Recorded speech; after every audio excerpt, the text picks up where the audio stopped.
السلام عليكم ورحمة الله وبركاته. إن الحمد لله نحمده ونستعينه ونستهديه ونستغفره ونعوذ بالله من شرور أنفسنا وسيئات أعمالنا. من يهده الله فلا مضل له ومن يضلل فلا هادي له. أشهد أن لا إله إلا الله وحده لا شريك له وأشهد أن محمدا عبده ورسوله صلى الله عليه وعلى آله وأصحابه وعلى كل من اهتدى بهديه واستنى بسنته واقتفى أثره إلى يوم الدين. أما بعد، اللهم رب اشرح لي صدري ويسر لي أمري واحلل عقدة من لساني يفقه قولي. اللهم لا سهل إلا ما جعلته سهلا وأنت تجعل الحزن إذا شئت سهلا.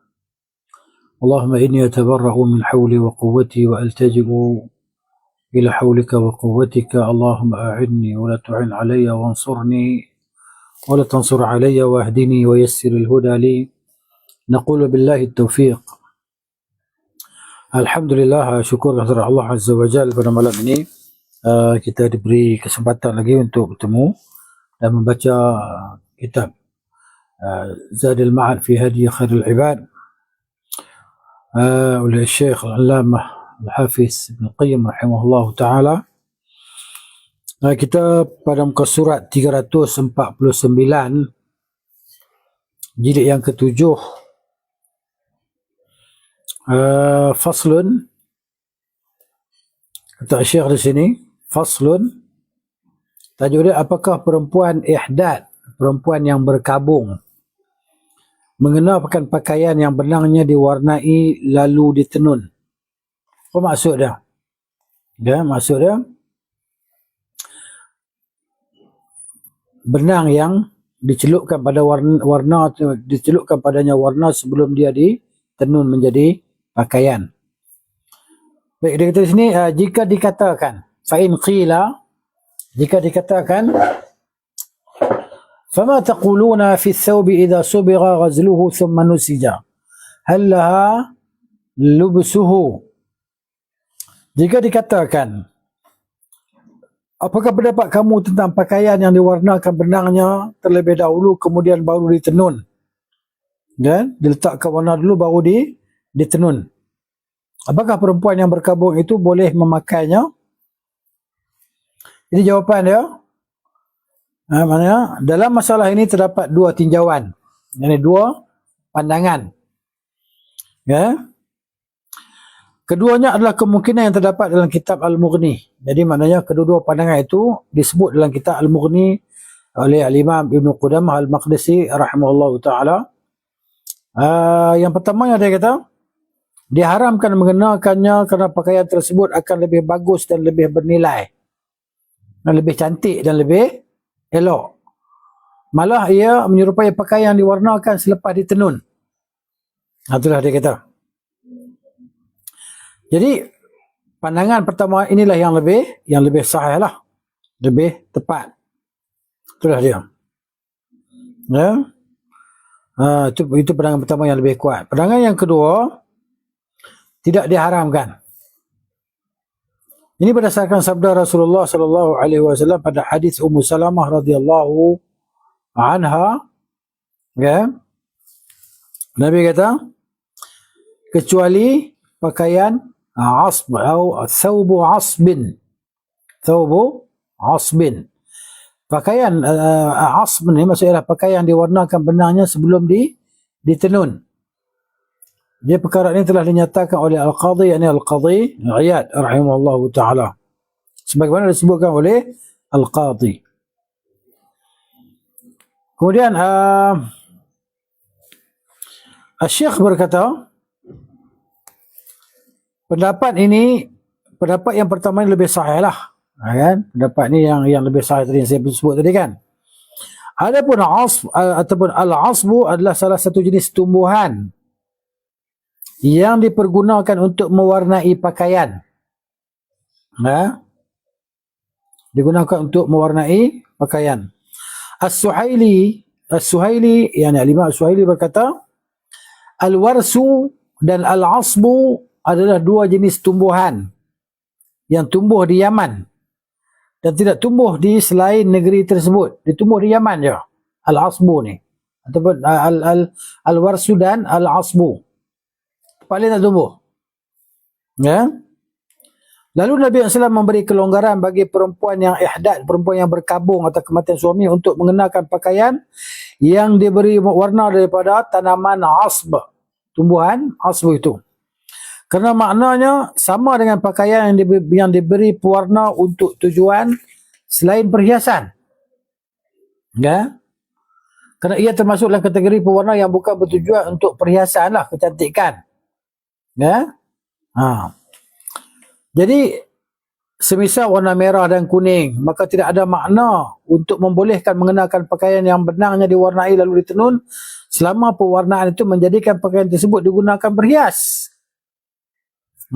Jadi maknanya dia berbeza lah. Ini berbeza dengan warna merah dan kuning, yang mana warna merah kuning dia berfungsi sebagai perhiasan. Tiada alasan lah, tak ada alasan untuk membolehkan pemakaian warna merah kuning tadi.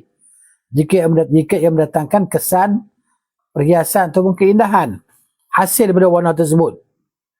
Dia sama seperti kesan perhiasan terhasil daripada pakaian yang diwarnakan selepas ditenun.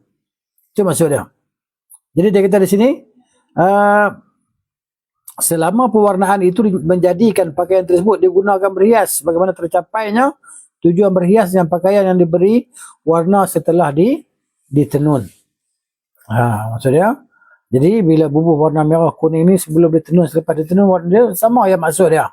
Apa maksud dia? Maksud dia untuk perhiasan, maka tak dibenarkan, tak diperbolehkan. Wallahu a'lam. Allah Maha mengetahui. Jadi tentang teks yang kita baca yang ringkas ni, apa nama yang kita baca ni nak cerita apa? Dia nak cerita tentang hukum wanita yang berkabung tu lah. Kan? Pakaian yang diwarnakan benang tadi sebelum ditenun, adakah dibolehkan? Jadi jawapan dia yang pastinya, yang sahnya tak dibolehkan lah.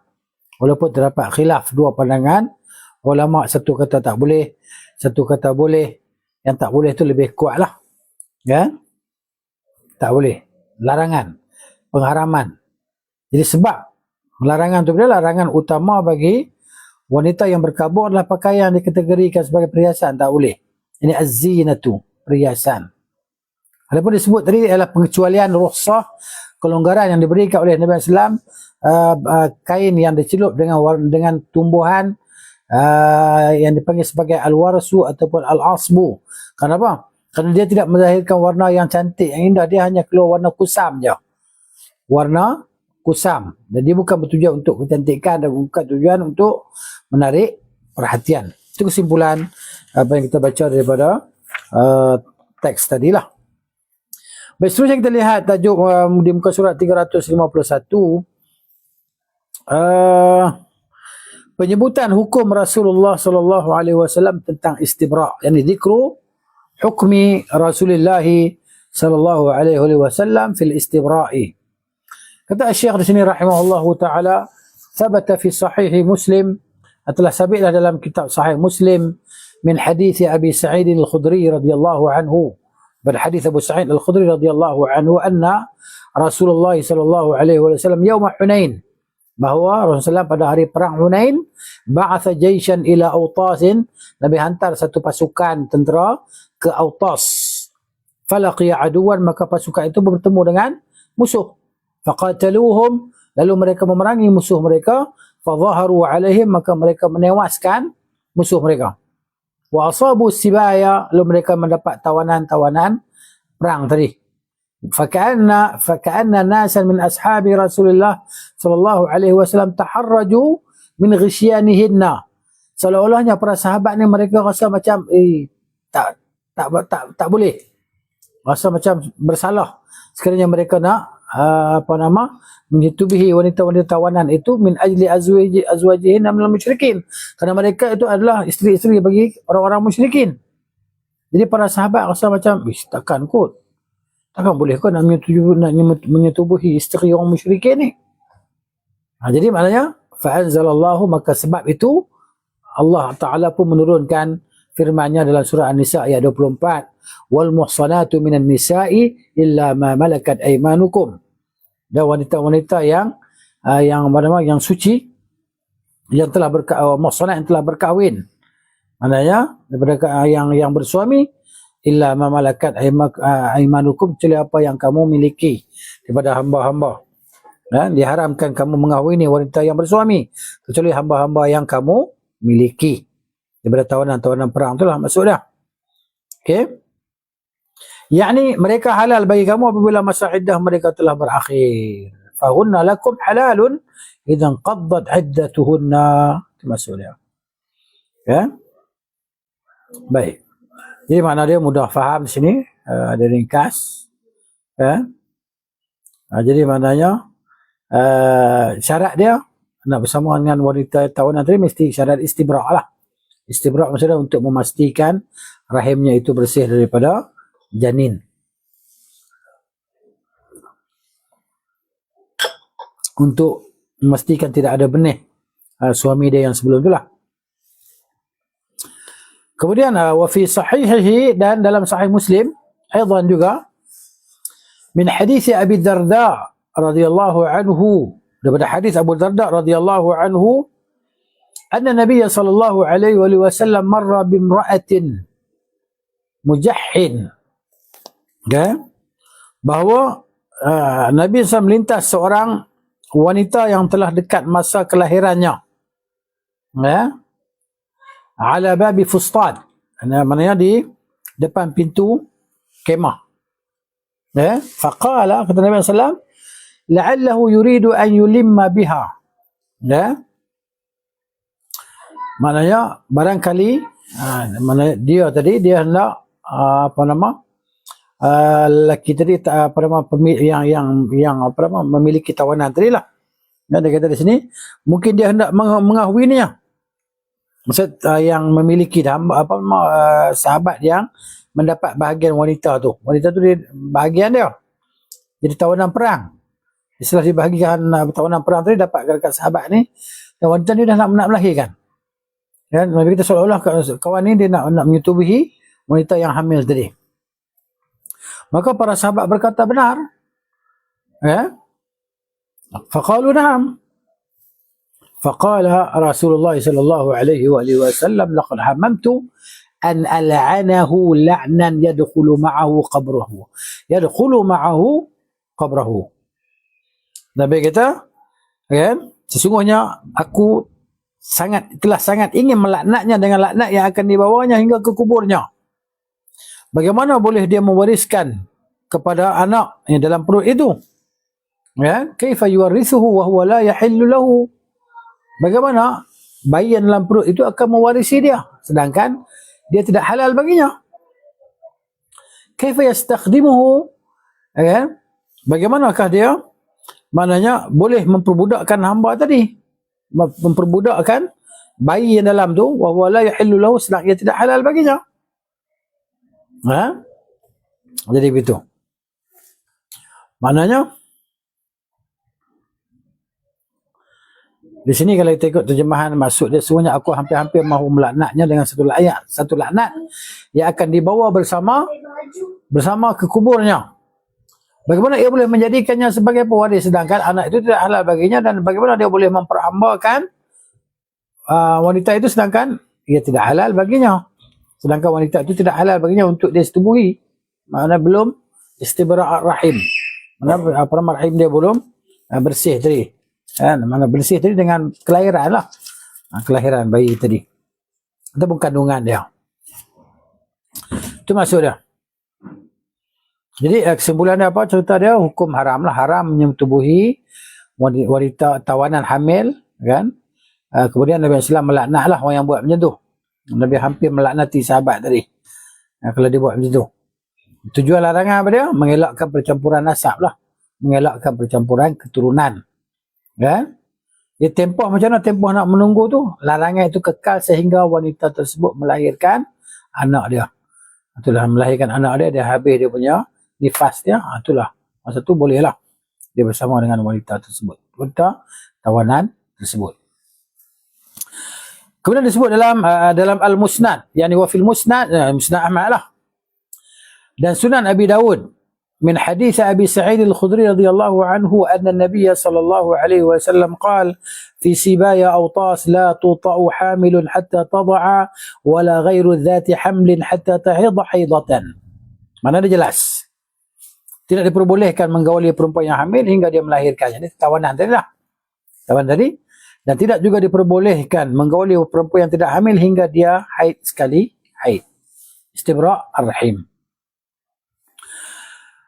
وفي الترمذي dan dalam sunan الترمذي pula من حديث رويفع بن ثابت رضي الله عنه, pada hadis رويفع بن ثابت رضي الله عنه أن النبي صلى الله عليه وسلم قال من كان يؤمن بالله واليوم الآخر فلا يسقي ماءه ولد غيره.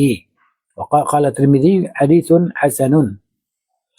Jadi barang siapa yang beriman kepada Allah dan hari akhirat, maka janganlah ia menyiramkan air maninya kepada anak selainnya. Kata Tirmizi, hadis hasan. Wali Abi Dawud, dan dalam riwayat Abu Dawud min hadisihi, daripada hadisnya aidan jugalah hadis Ruwaifi' bin Thabit juga.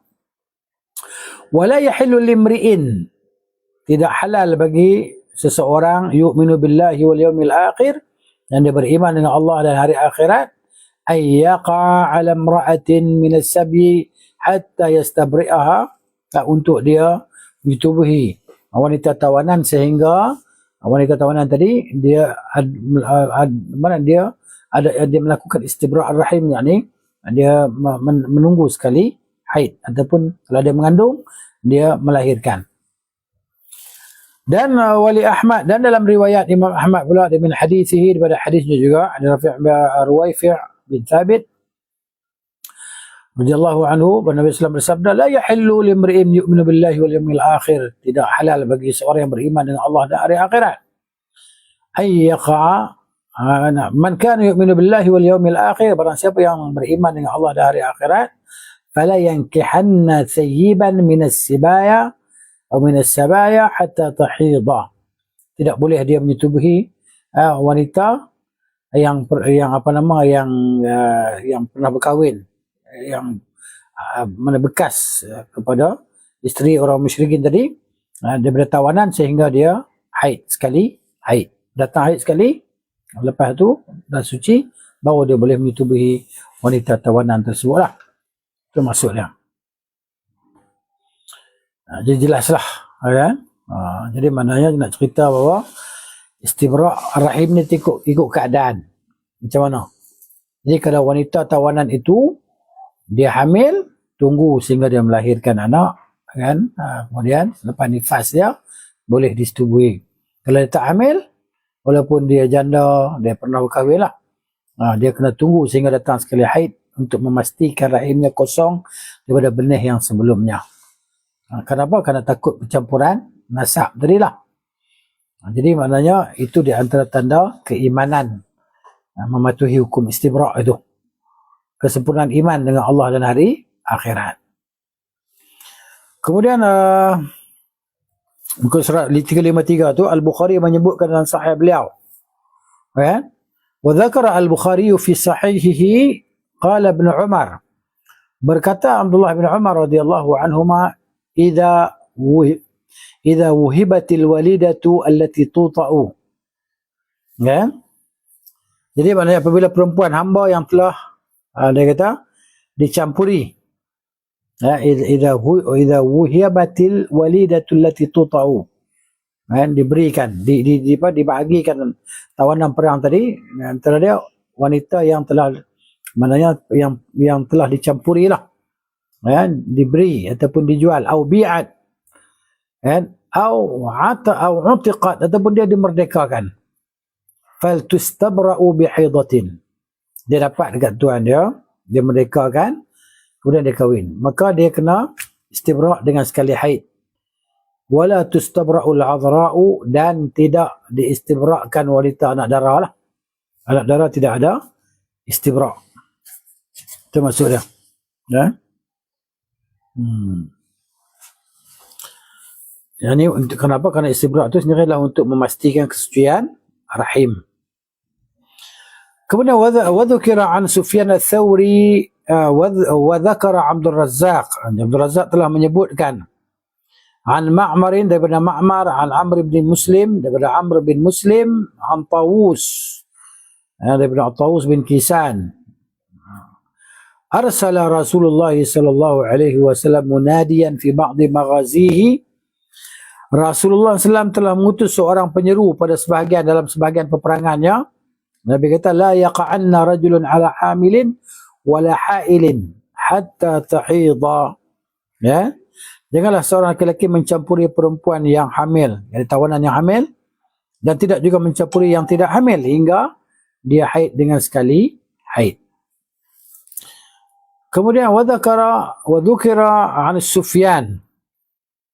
Ataupun wa dzakara 'an Sufyan, dan dia sebutkan di sini terjemah dan Abdul Razak menyebut daripada Sufyan Ats-Tsauri. Tapi di sini bawah kalau perenggan sebenarnya wa dzukira dan disebutkan. Dia tak sebut siapa yang sebut.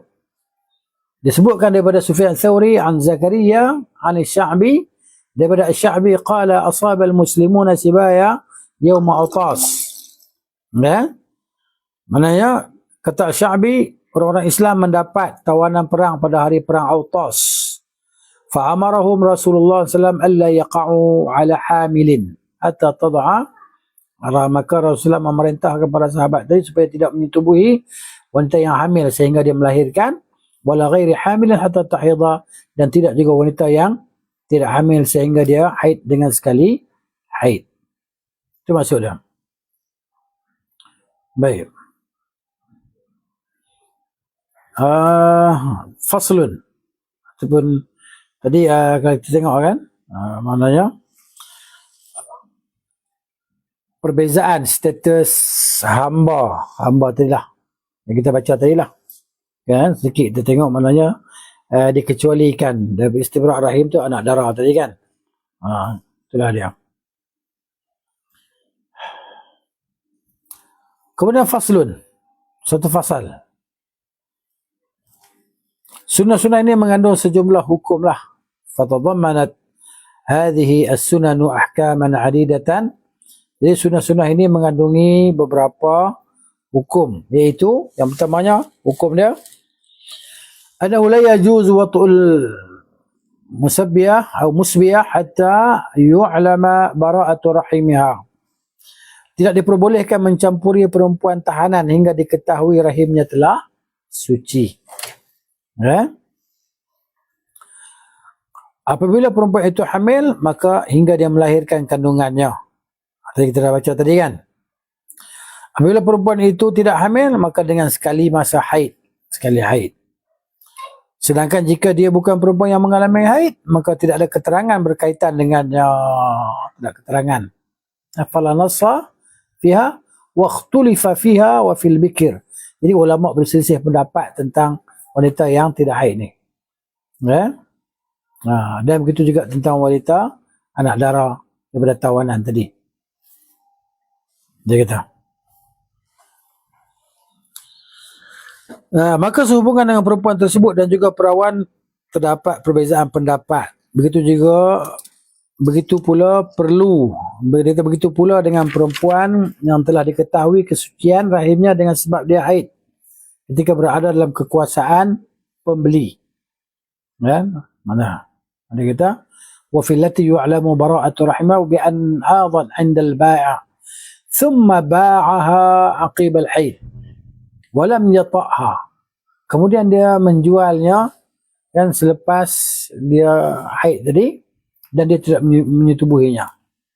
Walam yukhrijha an mulki, dan dia tidak keluarkan wanita tawanan tadi daripada pemilikan dia. Sini. Dia katakan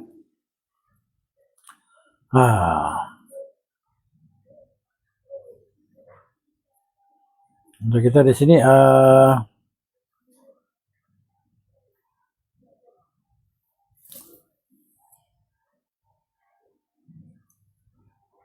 Asy-Syafi'i kita kata lalu dijual sesudah haid itu sebelum dia menggaulinya, namun dia belum melepaskannya dari hak pemilikannya. Maksud dia masih lagi tak pemilikannya.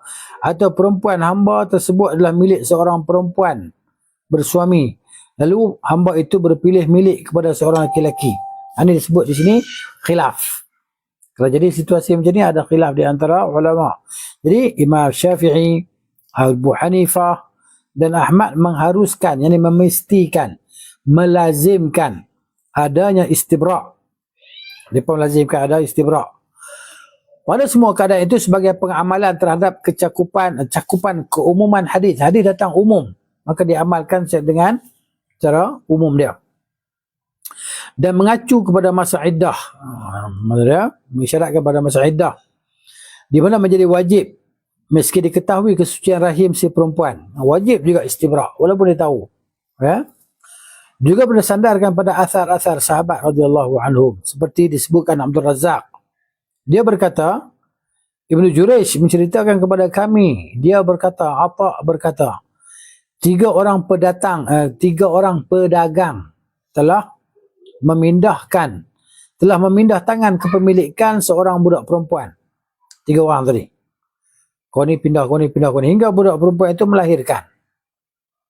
Maka Umar memanggil beberapa qaif. Qaif ni orang yang mengetahui nasab melalui garis-garis tangan dan kaki. Kan? Al-Qaf, Al-Qaif tadi. Ada sebagian orang dia tengok tapak tangan, dia tahu dah. Oh, ni anak kamu. Dia tengok kening, dahi. Kan? Dia kata ni anak kamu. Ada sebagian orang Allah Ta'ala beri kepada kelebihan, dia boleh kenal. Ini anak kawan tu. Ini anak kawan ni. Dengan melihat kepada garis-garis tangan ataupun tapak kaki dia. Kaki dia sama dengan kaki kawan tu. Macam Nabi SAW kisah li'an tu kan, kisah li'an tu. Bahawa seorang sahabat tu dia meli'an isterinya, dia menuduh isteri dia berzina, tak ada saksi, ya kan? Nanti isteri dia mengandung. Mana isteri dia bersumpah li'an lah. Isteri dia tak mengaku. Lepas tu bila perempuan tu melahirkan, Nabi suruh sahabat-sahabat kita tengok baby tu. Kalau baby tu macam ni, rupa dia milik kawan ni. Kalau macam ni, rupa dia milik kawan ni.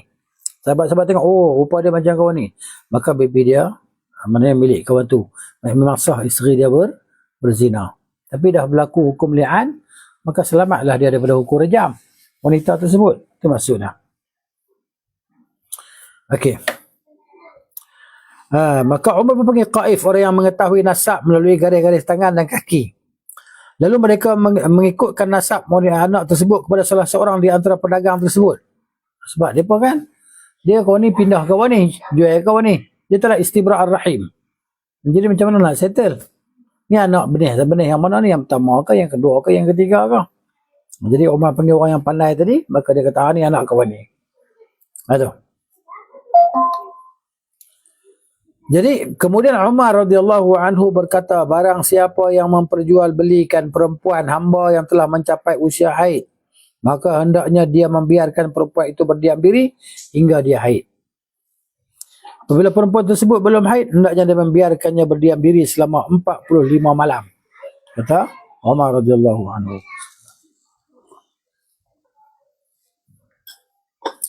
Kemudian dia kata, mereka berkata, qalu wa qad awjaba Allahu al-iddata ala man ya'isat min al-mahidh. Allah telah mewajibkan iddah bagi perempuan menopause dan juga bagi perempuan yang belum haid selama 3 bulan. Sedangkan istibra' adalah masa iddah bagi perempuan hamba. Maka juga diwajibkan bagi perempuan menopause dan perempuan yang belum haid. Ni. Wa qala akharun, ulama lain pula berkata, al-maqsudu min al-istibra' al-ilmu bi bara'atir rahim. Dia berkata apa?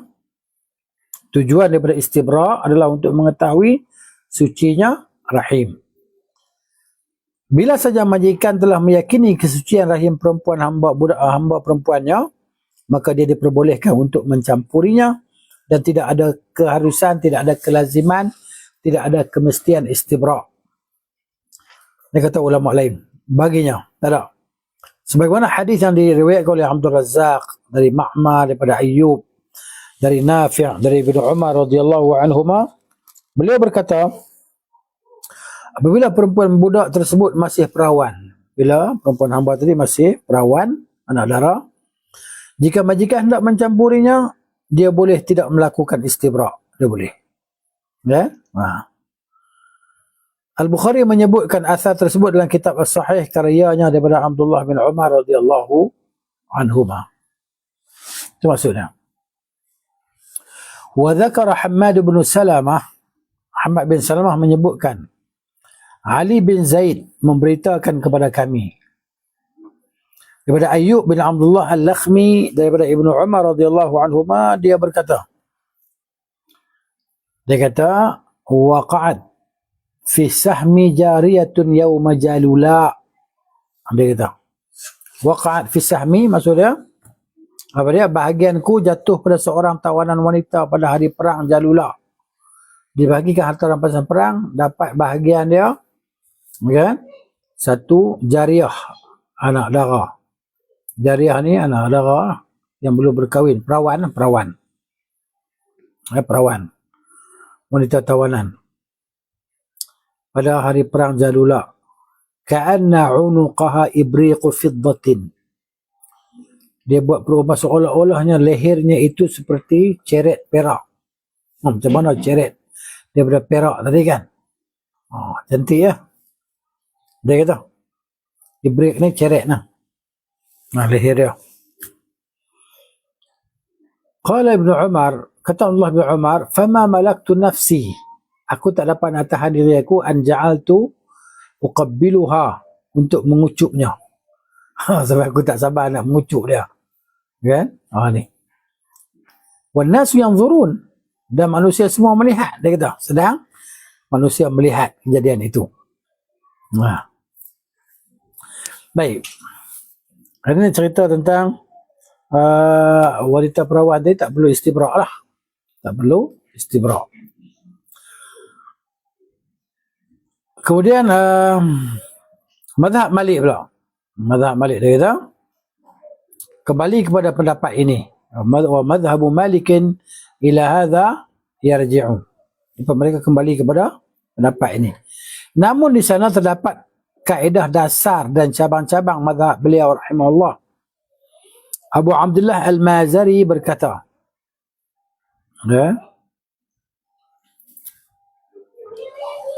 dalam menghimpun kaedah tentang masalah istibra', dia kata apa? Kami akan menyebutkannya sesuai lafaznya lah. Maksudnya yang apa nama, Ibnu Qayyim tu kami akan sebut lafaz dia yang sesuai tadi. Ya. Jadi kata Al-Mazari, kesimpulan pendapat dalam masalah itu. Dia kata, wal qaulul jami'u fi dhalika. Kesimpulan terdapat dalam masalah itu, kesimpulan pendapat bahawa setiap perempuan hamba yang telah dirasa aman daripada kehamilan, maka tidak diharuskan, tidak dimestikan adanya istibra'. Ini mazhab Malik. Setiap hamba perempuan yang diduga kuat sedang hamil atau diragukan kehamilannya, ragu-ragu, atau terjadi kebimbangan tentangnya, maka istibra' dimestikan baginya. Diharuskan, yakni dimestikan, diwajibkan baginya. Lalu setiap perempuan hamba yang diduga kuat dalam keadaan suci rahimnya, akan tetapi tetap diduga kuat bisa hamil, maka mazhab Maliki memiliki dua pendapat tentang perlu tidaknya istibra' baginya. Ya, ada dua pendapat. Sama ada istibra' ataupun tak perlu istibra'. Kalau ada keraguan lah. Kalau keraguan. Betul. Kemudian ثم خرج على ذلك الفروع المختلفة فيها. Kemudian beliau keluar. Dia menjabarkan daripada asas itu beberapa masalah cabang. Dikeluarkan. خرج على ذلك الفروع المختلفة. Dia keluarkan beberapa cabang daripada masalah itu. Seperti dia kata, ka istibra'is saghirah allati tutiqu al-wat'a. Ini bagi perempuan yang masih kecil namun telah sanggup melakukan hubungan intim, dan perempuan yang telah menopause. Dia kata, Wa fihi riwayatan, dan padanya ada dua riwayat daripada Imam Malik lah. Qala sahibul Jawahir, berkatalah penulis kitab Al-Jawahir, wa yajibu fi saghirati, dan wajib pada hamba perempuan kanak-kanak tu, ya, idza kanat mimman qaraba sinnal hamli, yang mana kalau kanak-kanak perempuan hamba tadi dia dah sampai umur dia dekat umur yang boleh mengandung lah, kan, ka binti 13 atau 14, seperti kanak-kanak yang umur dia 13 tahun ataupun 14 tahun, ya. Wa fi ijabil istibra', dan pada kewajipan istibra' idza kanat mimman tutiqul wat'a, ya, apabila dia itu termasuk di kalangan orang yang dah boleh dah untuk berhubungan. Wala yahmilu mislaha ka binti 19, kan, dia kata, ya, tengok di sini dia kata, dan istibra' diharuskan bagi seorang perempuan yang masih kecil apabila telah mendekati usia kehamilan, semisal seorang anak perempuan yang telah berusia 13 tahun atau 14 tahun. Adapun kewajipan istibra' jika anak tersebut telah sanggup melakukan hubungan intim namun belum memungkinkan hamil, seperti perempuan berusia 9 atau 10 tahun, maka terdapat dua riwayat. Dalam riwayat Ibnu Al-Qasim dinyatakan istibra' wajib baginya. Namun dalam riwayat Ibnu Abdul Hakam dikatakan tidak wajib. Ini khilaf. Apabila seorang perempuan belum sanggup melakukan hubungan intim, nescaya tidak ada istibra' baginya. Ya? Tak ada istibra'. Beliau berkata istibra' diwajibkan bagi perempuan yang telah melampaui usia haid dan belum sampai pada usia menopause. Seperti perempuan yang berusia 40 tahun dan 50 tahun. Adapun perempuan yang tidak haid lagi dan telah menopause, apakah juga dikenakan kewajipan istibra' ataukah tidak wajib? Terdapat dua riwayat daripada Ibnu Qasim dan Ibnu Abdul Hakam. Al-Maziri berkata tinjauan sehingga istibra' diharuskan maksud dimestikan lah bagi perempuan yang masih kecil yang telah sanggup melakukan hubungan intim, dan bagi perempuan menopause, bahawa keduanya bisa saja hamil atau jarang terjadi. Walau jarang terjadi, jarang-jarang jadi, kan, atau untuk menutup jalan menuju kerosakan, agar nantinya seseorang tidak mengklaim ataupun mendakwa pada tempat-tempat yang memungkinkan untuk terjadi namun dikatakan tidak mungkin terjadi. Jadi dia panggil apa? Tutup semula. Mana tutup perkara itu sebelum dia berlaku. Itulah dia. Ya.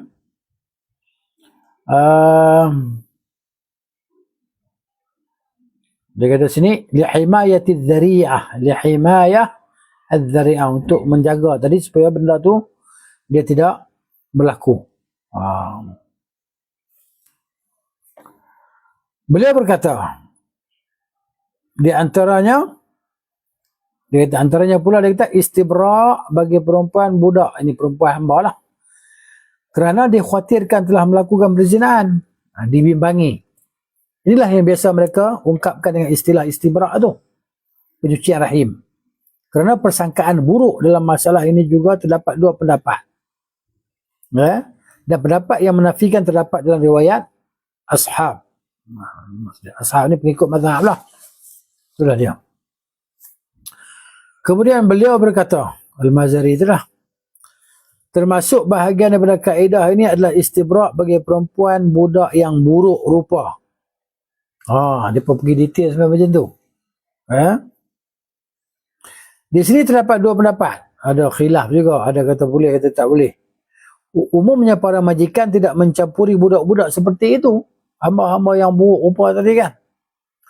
Namun tidak menutup kemungkinan bisa saja terjadi. Mana mungkin boleh berlaku. Kan? Di antaranya pula istibra' bagi perempuan yang dijual seorang majikan yang terpotong kemaluannya. Maksudnya majikan tak ada kemaluan, atau majikannya seorang perempuan, atau mahramnya sendiri. Mahram dia sendiri maksudnya jadi tawanan perang, bagikan untuk dia, ada mahram dia. Maka dalam masalah ini terdapat dua riwayat daripada Imam Malik lah. Di antaranya pula istibra' bagi perempuan budak mukatibah. Budak mukatibah ni maknanya wanita yang diberi peluang oleh tuannya untuk dicari duit lah untuk bayar, menebus diri dia. Dia kata tuan dia kata kalau kamu boleh buat sekian-sekian, aku merdekakan kamu lah. Dia panggil hamba mukatibah. Dan itulah dia. Macam kisah Barirah.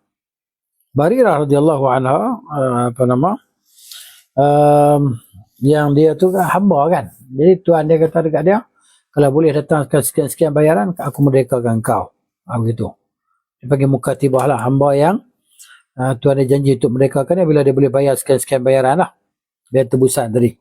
Dan dalam proses menebus dirinya, kemudian dia telah membayar tebusannya dan setelah itu tidak mampu melanjutkan bayaran tebusan. Hingga perempuan hamba itu kembali kepada pemiliknya. Ibnu Qasim mewajibkan istibra' baginya. Sementara ashab meniadakannya. Itulah dia. Di antaranya pula istibra' bagi gadis perawan. Abul Hasan Al-Lakhmi berkata disukai baginya istibra' sebagai kehati-hatian. Nak kena jaga nasab tu sebelum itu sekali. Dan bukan suatu yang wajib. Namun para pengikut Imam Malik lainnya mewajibkannya. Dia berkata wajib. Itulah dia.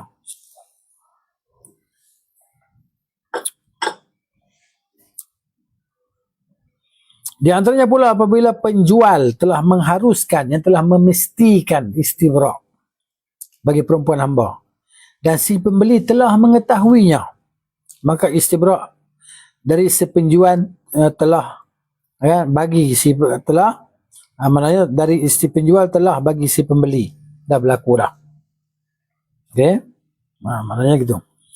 Di antaranya pula apabila seorang menitipkan perempuan hamba, dia bagi dia tumpang lah, menitipkan maksudnya dia menumpangkan hamba perempuan dia. Lalu budak perempuan itu haid pada orang yang dititipi sebanyak 1 kali haid. Kan?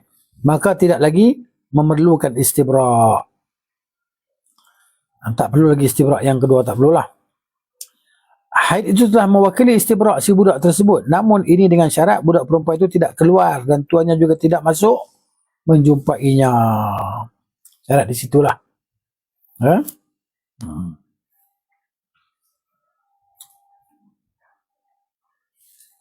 Di antaranya pula dia kata, jika seseorang membeli budak perempuan, ini hamba perempuan daripada isterinya. Okey. Kan isteri dia ada hamba perempuan milik isteri dia. Tiba-tiba dia ni beli pada isteri dia hamba perempuan tersebut. Atau daripada salah seorang anaknya yang masih kecil. Dan budak perempuan itu telah haid di sisi si penjual.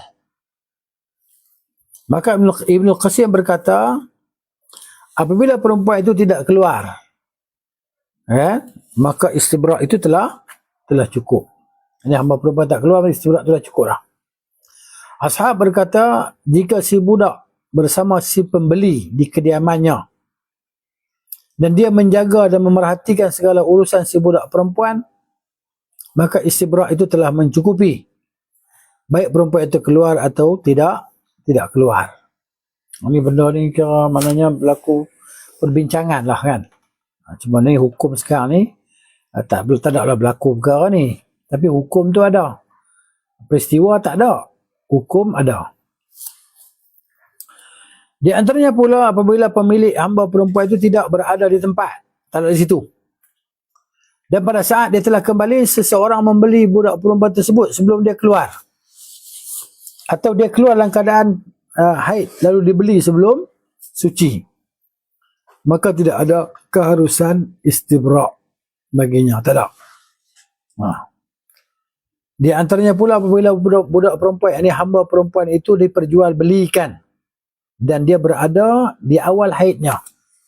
Okay? Maka pendapat yang masyhur dalam mazhab Malik bahawa keadaan itu merupakan istibra' baginya dan tidak lagi berhajat kepada haid yang baru. Jelas. Di antaranya pula seorang bersekutu dengan orang lain atas kepemilikan terhadap seorang budak perempuan. Kongsi dua orang. Kan? Dua orang tuan. Satu hamba, tuan ada dua. Okay. Lalu dia membeli bahagian sekutunya pada budak tersebut. Dia seorang ni, dia kata aku belilah. Mana jadi aku seorang pemilik dia. Ya? Sementara si budak sebelumnya berada dalam kekuasaan sekutunya. Giliran dia. Dan sebelumnya si budak telah haid. Maka tidak ada lagi keharusan istibraknya. Itulah dia.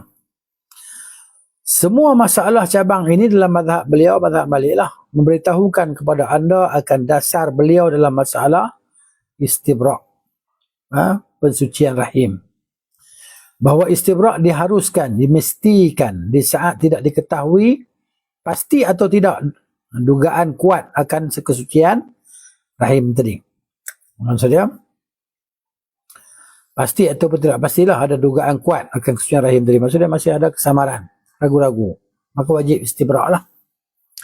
Apabila telah diketahui pasti atau dugaan kuat, maka tidak ada keharusan istibrak.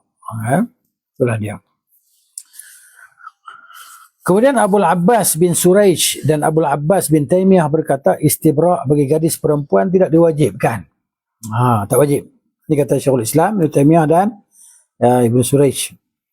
Sebagaimana telah sahih diriwayatkan daripada Abdullah bin Umar radhiyallahu anhuma, perkataan mereka inilah yang kami pegang.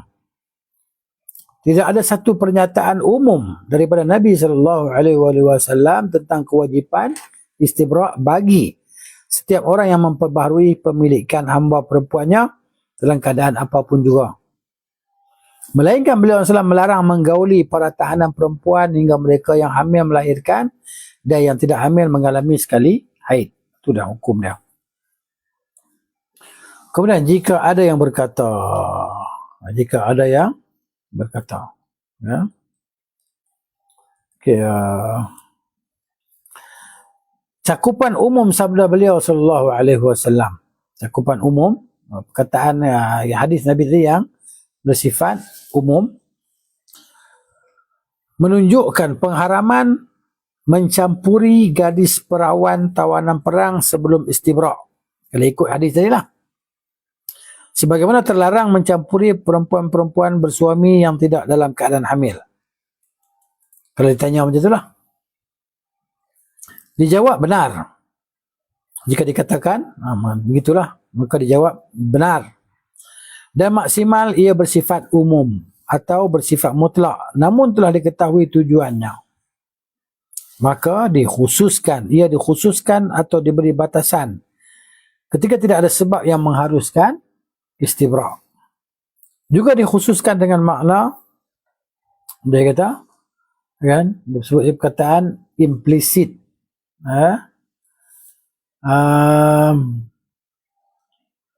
Maksudnya mujibu al-istibrak lah.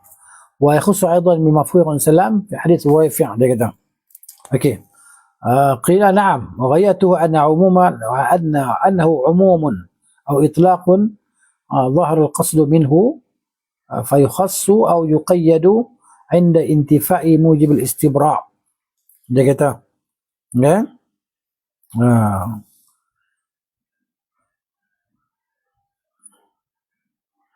ويخص أيضا بمفهوم سلام, maksudnya dia kata juga dikhususkan dengan makna, okay, daripada implisit daripada sabda Nabi sallallahu alaihi wasallam pada hadis Ruwaifi', okay, mafhum. Maksudnya dipanggil di sini perkataan makna implisit ni mafhum lah. Mafhum ni yang difahami daripada perkataan Nabi SAW, itu maksud dia. Pada hadis Ruwaifi' Nabi kita, man kana yu'minu billahi wal yawmil akhir fala yankih sayyiban minas sabaya hatta tahidha. Ya. Nabi kita, siapa yang beriman kepada Allah dan hari akhirat, maka janganlah dia menikahi seorang janda di antara perempuan tawanan hingga dia haid. Begitu pula dikhususkan dengan mazhab sahabat yang tidak diketahui seorang pun menyelisihinya. Itulah dia. Kemudian dalam Sahih Al-Bukhari daripada hadis Buraidah radhiyallahu anhu, beliau berkata, Rasulullah sallallahu alaihi wasallam mengutus Ali radhiyallahu anhu. Dan ba'atha Rasulullah sallallahu alaihi wasallam Aliyan radhiyallahu anhu ila Khalidin, yakni bil Yaman. liyaqbidha al-khumusa. Nabi hantar Ali pergi jumpa Khalid ke Yaman untuk ambil 1/5, kan, 1/5 daripada harta rampasan perang. Fastafa Aliyun minha sabiyatan. Jadi Ali ambil untuk diri dia satu tawanan wanita. Dia ambil untuk diri dia. Fa asbaha wa qad ightasala, ya, dan pada paginya dia mandi. Mandi wajib lah. Ya, dia mandi junub. Keesokan harinya beliau telah mandi junub. Faqultu li Khalidin, kata Buraidah, aku pun berkata kepada Khalid, ama tara ila hadha? Kamu tak tengok ke kepada orang ni? Orang ni maksud dia Ali lah. Ali. Wa fi riwayatin, dan dalam satu riwayat, faqala Khalidun li Buraidah. Satu riwayat Khalid kata kat Buraidah, ala tara ma sana'a hadha? Kamu tak tengok ke apa dia buat? Qala Buraidah, kata Buraidah, wa kuntu ubghidu Aliyan radhiyallahu anhu. Dia kata, adalah aku ni, maknanya benci lah, aku benci ke Ali ni. Aku benci ke Ali sebab buatan dia tadi, radhiyallahu anhu. Falamma qadimna ila Nabi sallallahu alaihi wasallam, apabila kami sampai kepada Nabi sallallahu alaihi wasallam, dzakartu dzalika lahu. Aku sebutkan peristiwa tadi lah, peristiwa di sana tadi, kan, kepada Nabi sallallahu alaihi wasallam, apa yang Ali buat. Faqala, kata Nabi sallallahu alaihi wasallam, ya Buraidah, atubghidu Aliyan? Hai Buraidah, adakah kamu membenci Ali? Qultu na'am. Sahabat, tengok sahabat dia pun tak ada bodek-bodek, tak ada, kan, mujabalah tak ada pada sahabat ni, cakap terang-terang, bercakap. Maknanya tak ada nak kias sana kias sini. Dia kata, ya, na'am, ya. Kamu benci kat Ali ke? Nabi kata, ya. Dia kata, ya, saya benci kat dia. Qala la tubghidhu. Nabi kata, jangan kamu benci kat dia. Fa inna lahu fil khumusi akthara min dhalika. Sesungguhnya bahagian Ali pada 1/5 itu lebih banyak daripada demikian itu. Lebih banyak daripada hamba perempuan tadi dia boleh ambil. Nabi SAW kepada Buraidah. Fa hadhil jariyatu. Maka hadis ni sebut, sama yang sebut jariyah tadi, hamba perempuan tadi, imma an takuna bikran. Sama ada dia tu anak dara, perawan. Falam yara Aliyun wujuba istibra'iha. Jadi Ali dia berpendapat bahawa tak wajib istibra'. Sebab dia bikir, anak dara. Wa imma an takuna fi akhir haidha, ataupun dia tu berada di akhir haid dia, kan, habis haid, suci dah. Faktafa bil haidati, maka memadai dengan satu haid. Qabla tamallukihi laha, sebelum dia memilikinya. Wa bi kulli hal, macam mana pun saya kata di sini, fala budda an yakuna tahaqquq bara'ati rahmiha bihaitsu aghnahu 'anil istibra'. Dia kata macam mana pun mesti kena ada kepastian, mesti berlaku pemastian tentang kesucian rahim tadi, kan. Apabila rahim dah suci, maknanya tak perlu lagi nak istibra' banyak kali. Sekali istibra' aja, itu maksud dia. Nah, itu yang dimasukkan di sinilah. Kemudian seterusnya,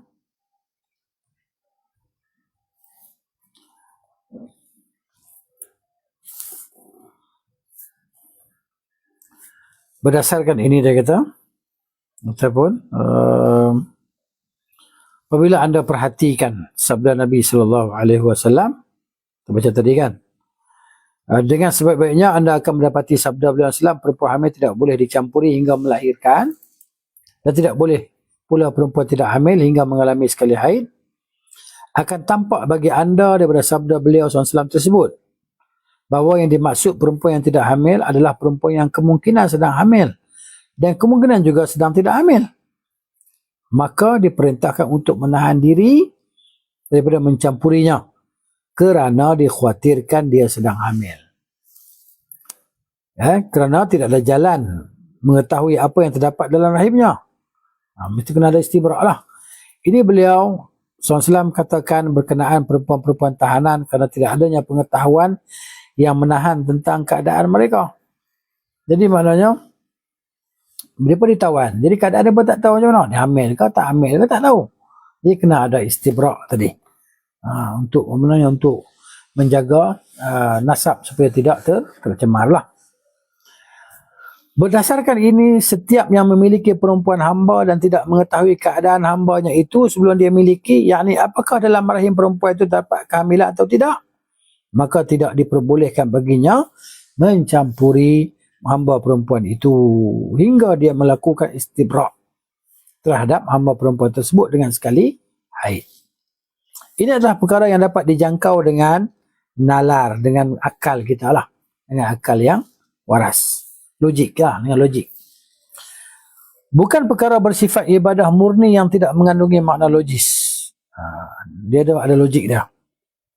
Dengan demikian tidak ada makna melakukan istibra' terhadap gadis perawan dan perempuan kecil yang umumnya belum bisa hamil. Belum boleh hamil. Begitu juga perempuan budak yang dibelinya daripada isterinya. Memang dikenal lah. Sementara hamba perempuan tersebut berada dalam rumahnya dan tidak keluar sama sekali. Serta perempuan-perempuan hamba yang semisalnya yang diketahui akan kesucian rahimnya. Serupa dengannya jika perempuan hamba melakukan perzinaan lalu dia hendak menikah, maka mesti melakukan istibra' dengan sekali haid. Kemudian dia menikah. Demikian pula jika seorang perempuan melakukan perzinaan sementara dia bersuami, maka suaminya menahan isterinya hingga isterinya mengalami sekali haid.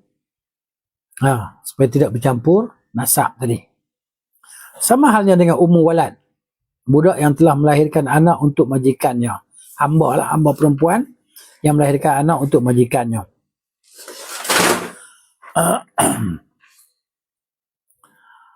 Apabila majikannya meninggal dunia, dia hanya menjalani masa iddah selama sekali haid sahaja.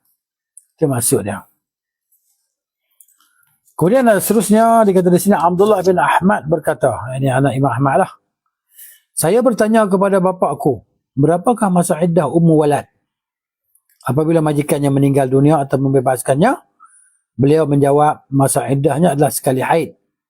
Kerana sesungguhnya dia adalah hamba pada setiap keadaannya. Itulah dia. Apabila dia melakukan tindak kriminal, maka majikannya yang bertanggungjawab atas ganti ruginya.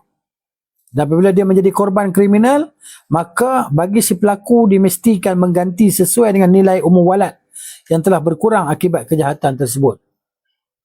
Kalau dia meninggal, maka apapun yang ditinggalkannya adalah milik majikannya.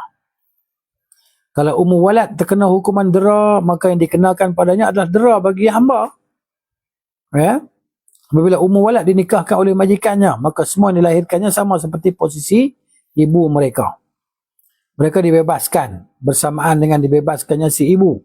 Dan mereka tetap sebagai hamba jika si ibu tetap sebagai hamba. Itu maksud dia. Okay? Kemudian kata sini, ulama telah berselisih pendapat dalam masalah iddah ummu walad. Tahu ummu walad dia kan?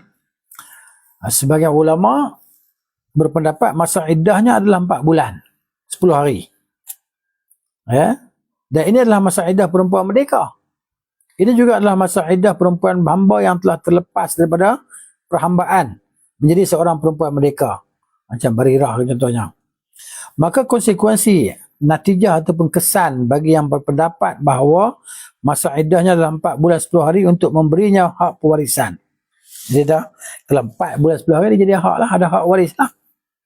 Menjadikan hukum yang berlaku baginya adalah hukum yang berlaku bagi perempuan merdeka. Kerana dia telah menempatkannya pada masa iddah sebagaimana kedudukan perempuan merdeka. Jadi sini jelaslah kan bahasa dia, boleh faham lah perenggan ni. Okay? Jadi ulama lain berkata masa iddahnya adalah 3 kali haid. Ummu walad ni lah. Dan pendapat ini pendapat yang tidak memiliki dasar dalil lah. Kerana yang menjalani masa iddah dengan 3 kali haid adalah perempuan yang ditalak. Sementara perempuan hamba ini bukanlah perempuan yang ditalak. Dan bukan juga perempuan merdeka. Ya? Jadi maknanya Allah Subhanahu Wa Taala menyebutkan masa iddah dalam firman-Nya dalam surah Al-Baqarah ayat 234. Ya. Itulah dia, Al-Baqarah 234. Dan mereka di antara kamu yang meninggal dunia. Ya. dan meninggalkan isteri-isteri, maka adalah isteri-isteri mereka berdiam diri dalam masa iddah mereka selama 4 bulan dan 10 hari. Tarabbasna bi anfusihinna 4 ashhurin wa 10. Itulah dia. Kan? Sedangkan walad bukanlah perempuan merdeka dan juga bukan isteri, hingga mesti menjalani masa iddah selama 4 bulan 10 hari. Dan seterusnya Allah Ta'ala berfirman, kita pun tidur di situlah, insyaAllah kita sambung lagi berkenaan dengan pembahasan ini. Masih lagi dalam istibra'. Cuma di sini akhirnya dicerita tentang walad. Ummul walad. Maksudnya perempuan yang melahirkan anak tuannya. Gitu. Jadi kita sampai di sini, insyaAllah kita sambung lagi lah. Tak banyak lagi lah. Kita ni kan habis jilid yang ke-7 ni, di antara akhir lah. Jadi Allah Ta'ala alamu bis-shawab. Wa sallallahu ala nabiyyina Muhammad wa ala alihi wa sahbihi ajma'in. Subhanakallahumma wa bihamdika asyhadu an la ilaha illa anta astaghfiruka wa atubu ilaik. Assalamualaikum warahmatullahi wabarakatuh.